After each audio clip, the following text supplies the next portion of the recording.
जय हिंद मित्रांनो, एक्झाम जागर या एज्युकेशन यूट्यूब प्लॅटफॉर्मवर तुम्हा सर्वांचं पुन्हा एकदा स्वागत आहे. मित्रांनो, या आधीच्या सत्रामध्ये तुमच्यासाठीचा प्रश्न होता, कोणत्या कंपनीने भारताचा पहिला मिलिटरी दर्जाचा स्पाय उपग्रह विकसित केला आहे? या प्रश्नाचं योग्य उत्तर आहे पर्याय क्रमांक 2 म्हणजेच टाटा ॲडव्हान्स सिस्टीम लिमिटेड या कंपनीने भारताचा पहिला मिलिटरी दर्जाचा स्पाय उपग्रह विकसित केलेला आहे.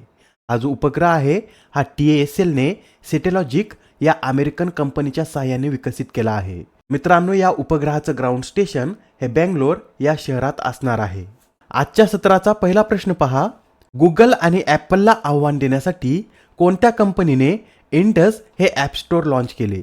तर आता हे जे इंडस ॲप स्टोअर आहे हे फोनपे या कंपनीद्वारे लॉन्च करण्यात आलेलं आहे. फोनपेने हे ॲप स्टोअर भारतीय वापरकर्त्यांसाठी लॉन्च केलं असून हे ॲप स्टोअर इंग्रजीसह 12 भारतीय भाषांमध्ये उपलब्ध असेल. आणि हे ॲप स्टोअर कोणत्या ऑपरेटिंग सिस्टीममध्ये चालेल? तर हे ॲप स्टोअर अँड्रॉइड ऑपरेटिंग सिस्टीमवर चालणार आहे. नेक्स्ट क्वेश्चन पहा. राष्ट्रवादी काँग्रेस पक्ष शरदचंद्र पवार गटाला निवडणूक आयोगाने कोणते चिन्ह हे पक्ष चिन्ह म्हणून दिले आहे? इमेजमध्ये तुम्हाला आता इथे दिसतच असेल. निवडणूक आयोगाने राष्ट्रवादी काँग्रेस पक्ष शरदचंद्र पवार गटाला तुतारी वाजवणारा माणूस हे चिन्ह पक्ष चिन्ह म्हणून दिलेलं आहे. बरं, भारतामध्ये निवडणुकासाठी चिन्हाचं वाटप कोणाद्वारे करण्यात येतं? तर निवडणुकामधील चिन्हाचं वाटप भारतीय निवडणूक आयोगाद्वारे निवडणूक चिन्हे आरक्षण आणि वाटप आदेश 1968 अंतर्गत करण्यात येतं. आणि या कायद्याअंतर्गत राष्ट्रीय पातळीवरील राष्ट्रीय पक्ष आणि राज्य पातळीवरील प्रादेशिक पक्षांना राखीव चिन्ह देण्यात येते. म्हणजेच हे जे राखीव चिन्ह आहे हे या पक्षाव्यतिरिक्त इतर कोणालाही वापरता येत नाही. आपण जर पाहिलं तर देशभरामध्ये कमळ हे चिन्ह फक्त BJPच वापरू शकतं. त्याचप्रमाणे महाराष्ट्रात जे प्रादेशिक पक्ष आहेत त्यात शिवसेना, राष्ट्रवादी काँग्रेस अशा पक्षांचा समावेश असून त्यांचं जे पक्षचिन्ह आहे ते फक्त आपल्या राज्यामध्येच वापरू शकतात. बरं, राष्ट्रवादी काँग्रेस पक्षाची स्थापना कधी करण्यात आली होती? तर 10 जून 1999 मध्ये शरद पवार, PA संगमा व तारिक अनवर यांनी एकत्र मिळून राष्ट्रवादी काँग्रेस पक्षाची स्थापना केली होती. तुमच्या अधिक माहितीसाठी एखाद्या पक्षाला राष्ट्रीय पक्षाचा दर्जा कसा दिला जातो हे सुद्धा आपण पाहून घेऊया. तर पहा, एखाद्या पक्षाला नॅशनल पार्टीचा दर्जा केव्हा दिला जातो? तर त्या पक्षाने 3 वेगवेगळ्या राज्यात एकूण लोकसभेच्या 2% जागा जिंकाव्यात, किंवा लोकसभा अथवा विधानसभा निवडणुकीत 4 राज्यातील एकूण मतांपैकी 6% मते मिळवावीत व लोकसभेत 4 जागा जिंकाव्यात, किंवा एखाद्या पक्षास 4 किंवा त्यापेक्षा जास्त राज्यात प्रादेशिक पक्षाचा दर्जा असावा. या 3 अटीपैकी कोणतीही एक अट पूर्ण केल्यास त्या पक्षाला नॅशनल पार्टीचा दर्जा देण्यात येतो. सध्या भारतीय जनता पार्टी, भारतीय राष्ट्रीय काँग्रेस, भारतीय कम्युनिस्ट पार्टी, आम आदमी पार्टी, बहुजन समाज पार्टी व नॅशनल पीपुल्स पार्टी या पक्षांना नॅशनल पार्टीचा दर्जा प्राप्त आहे. बरं, एखाद्या पक्षाला प्रादेशिक पक्षाचा दर्जा केव्हा देण्यात येतो? तर त्या पक्षाने लोकसभा अथवा विधानसभेच्या निवडणुकीत 6% मते मिळवावीत आणि किमान त्या पक्षाचे 2 सदस्य हे विधानसभेवर निवडून यावेत, किंवा विधानसभेच्या एकूण सदस्य संख्येच्या किमान 3% जागा त्या पक्षाने मिळवाव्यात अथवा विधानसभेत किमान 3 तरी जागा प्राप्त कराव्यात. त्यावेळेस त्या पक्षाला प्रादेशिक पक्षाचा दर्जा देण्यात येतो. प्रश्न क्रमांक 3 पहा. अलीकडेच महाराष्ट्राने कोणत्या शस्त्रास राज्य शस्त्र म्हणून घोषित केले? तर नुकतेच आता महाराष्ट्राने दानपट्टा या शस्त्रास राज्य शस्त्र म्हणून घोषित केलेला आहे. आणि दानपट्ट्यास राज्य शस्त्राची पदवी देणारे महाराष्ट्र हे देशातील पहिलंच राज्य ठरलेलं आहे. मित्रांनो, राज्याचे सांस्कृतिक मंत्री सुधीर मुनगंटीवार यांनी छत्रपती शिवाजी महाराजांच्या राज्याभिषेकाच्या 350व्या जयंतीनिमित्त दानपट्टा हे राज्यशस्त्र म्हणून घोषित केल्याची माहिती दिलेली आहे. दानपट्टा हे आपल्या महाराजाच्या काळातील एक हत्यार असून आता हे हत्यार महाराष्ट्राचे राज्यशस्त्र म्हणून ओळखले जाईल. प्रश्न क्रमांक 4. 9व्या रायसिना संवादाचे प्रमुख पाहुणे कोण आहेत? तर आता जो 9वा रायसिना संवाद आयोजित करण्यात आला आहे त्याचे प्रमुख पाहुणे म्हणून ग्रीसचे पंतप्रधान किरियाकोस मित्सोताकिस यांना आमंत्रित करण्यात आलं होतं.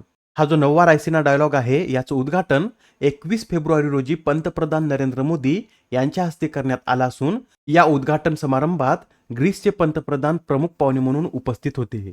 हा जो रायसिना संवाद आहे हा 21 ते 23 फेब्रुवारी दरम्यान आयोजित करण्यात आलेला आहे आणि हा संवाद 2016 पासून आयोजित करण्यात येत आहे. बरं, याचं आयोजन कोणाद्वारे करण्यात येतं? तर भारताचे परराष्ट्र मंत्रालय आणि ऑब्झर्व्हर रिसर्च फाउंडेशनद्वारे संयुक्तपणे या रायसिना संवादाचं आयोजन करण्यात येतं. प्रश्न क्रमांक 5. कोणत्या राज्य सरकारने बॅगलेस स्कूल हा उपक्रम सुरू केला? तर आता हा जो बॅगलेस स्कूल उपक्रम आहे, हा उपक्रम मध्य प्रदेश राज्याद्वारे सुरू करण्यात आलेला आहे. हा जो उपक्रम आहे, हा उपक्रम 1ली ते 12वीच्या विद्यार्थ्यांसाठी राबवण्यात येणार असून आठवड्यातून एकदा या विद्यार्थ्यांना शाळेत बॅग न्यायची आवश्यकता असणार नाही. हा जो निर्णय आहे, हा मध्य प्रदेशातील सर्व सरकारी आणि खाजगी शाळांना सुद्धा लागू असणार आहे आणि हा निर्णय 2024-25च्या शैक्षणिक सत्रात लागू असेल.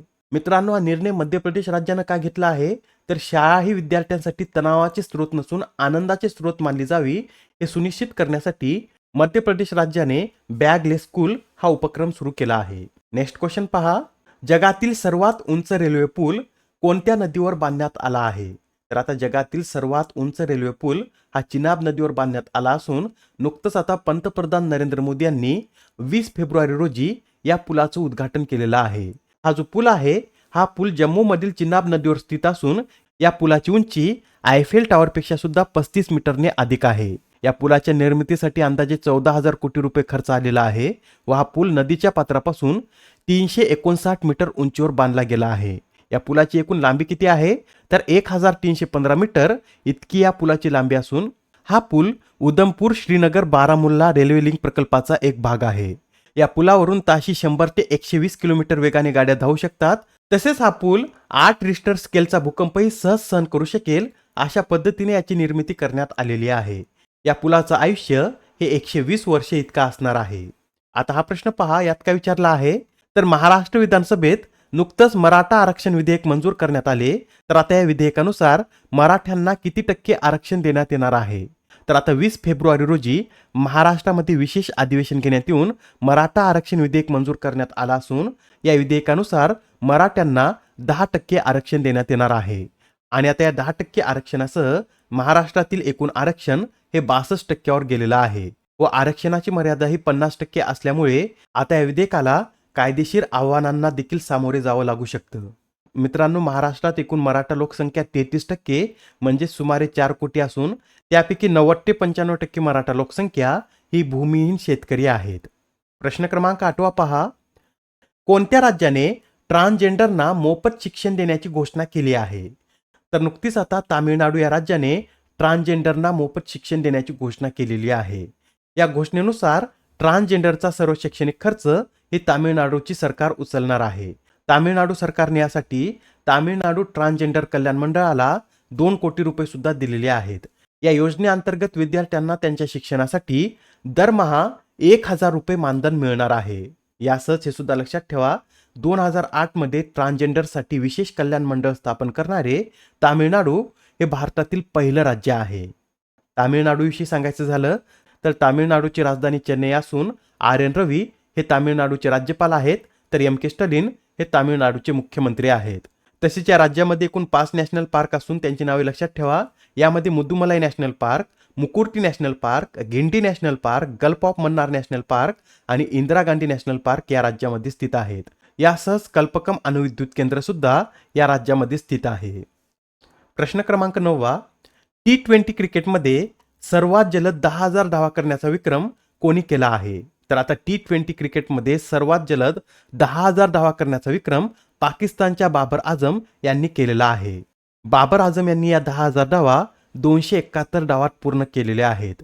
तर क्रिस गेल यांनी या 10,000 डावात 285, तर विराट कोहली यांनी 299 डावात या 10,000 धावा पूर्ण केलेल्या आहेत. आता क्रिस गेलला मागे टाकून T20 क्रिकेटमध्ये सर्वात जलद 10,000 धावा करण्याचा विक्रम बाबर आझम यांनी आपल्या नावावर केलेला आहे. बरं, याबरोबरच क्रिकेट संबंधी अजून एक न्यूज नोट करून घ्या. आता 200 धावा करणारा श्रीलंकेचा पहिला फलंदाज कोण ठरला आहे? तर पत्तुम निसांका हा एकदिवसीय आंतरराष्ट्रीय क्रिकेटमध्ये द्विशतक झळकावणारा जगातील 10वा तर श्रीलंकेचा पहिलाच फलंदाज ठरलेला आहे. त्यांनी हे द्विशतक अफगाणिस्तान विरुद्ध खेळताना केलेलं आहे. आजच्या सत्रामधील शेवटचा प्रश्न पहा. दरवर्षी जागतिक शांतता आणि समज दिन कधी साजरा केला जातो? तर आता हा जो जागतिक शांतता आणि समज दिन हा 23 फेब्रुवारी रोजी साजरा केला जातो. आणि हा दिवस साजरा करण्यामागचा उद्देश काय आहे? तर जगात शांतता, प्रेम आणि बंधुभाव राखणे हा या दिवस साजरा करण्यामागचा उद्देश आहे. रोटरीची पहिली बैठक 23 फेब्रुवारी 1905 रोजी शिकागो येथे आयोजित करण्यात आली होती. त्यासाठीच हा दिवस सुद्धा 23 फेब्रुवारी रोजी साजरा केला जातो. आजच्या सत्रामधील तुमच्यासाठीचा प्रश्न पहा. भारतातील पहिल्या स्किल इंडिया सेंटरचे उद्घाटन कोणत्या राज्यात करण्यात आले? आता या प्रश्नाचं उत्तर कमेंटमध्ये देण्याचा प्रयत्न करा. उत्तर चुकलं तरी काय हरकत नाही, कारण ज्यावेळेस तुम्हाला या प्रश्नाचं योग्य उत्तर माहित होतं त्यावेळेस हा प्रश्न तुमच्या दीर्घकाळापर्यंत लक्षात राहतो. तर आता पुढच्या सत्रामध्ये पुन्हा भेटूया. धन्यवाद.